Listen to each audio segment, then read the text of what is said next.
I think it's important to note that the city pays a lot of county taxes as well.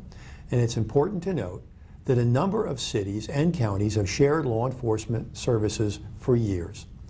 Jacksonville and Duval County share law enforcement services. Charlotte, Mecklenburg County share law enforcement services. Nashville, Davidson County share law enforcement services. Indianapolis, Marion County share law enforcement services. This is not a new concept. And so the important thing is that the responsible political executives examine this and explore how the city and county can benefit from looking at shared service agreements. That's apparently what's been done. The sheriff has decided to not be a part of this process. Certainly that's his prerogative. And to the extent that he's decided to reallocate resources in Milwaukee for a purpose other than Parks Patrol, that's his prerogative as well. I would just urge him to recognize that this is not an alien concept, that it's worthy of exploration. I would certainly encourage him to engage in that process.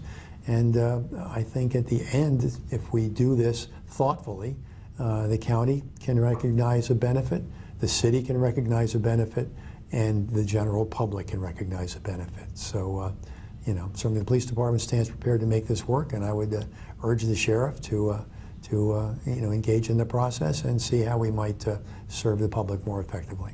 Aside from the financial side of things, public safety, there's been a number of incidents that have started, say, on the beaches and then worked themselves over into your responsibility. Do you see this as a solution for better communication, for better control, better understanding of those situations? Well, I mean, anytime the city police department is going to provide a service, we need to make sure the resources are there to do it. The resources that have been placed on the table certainly allow us to both engage in hiring as well as to have sufficient overtime to cover the natural overlaps between the parks and the rest of city neighborhoods. I mean, it's no mystery, certainly, that the Lakefront Park has a significant impact on the surrounding Milwaukee neighborhoods.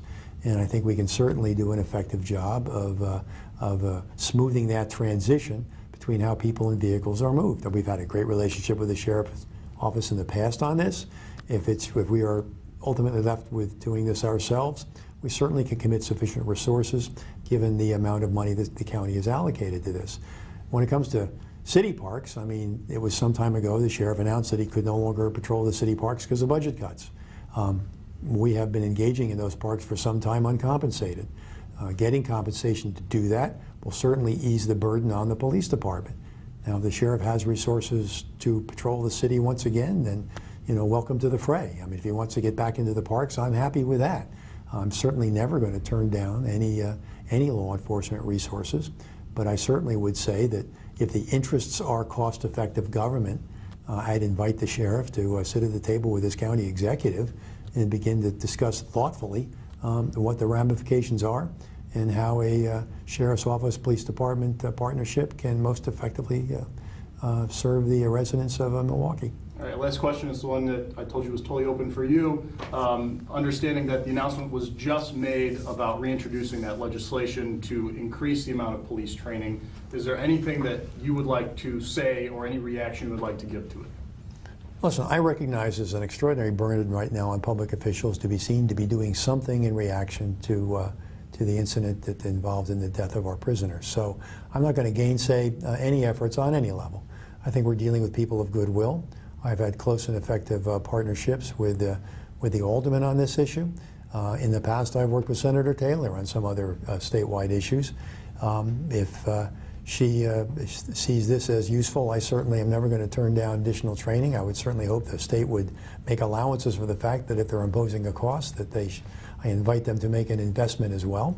But more training can only be good training. So I think I would invite her to go to the academy and look at the training we're doing now and see where perhaps she thinks there are gaps or issues.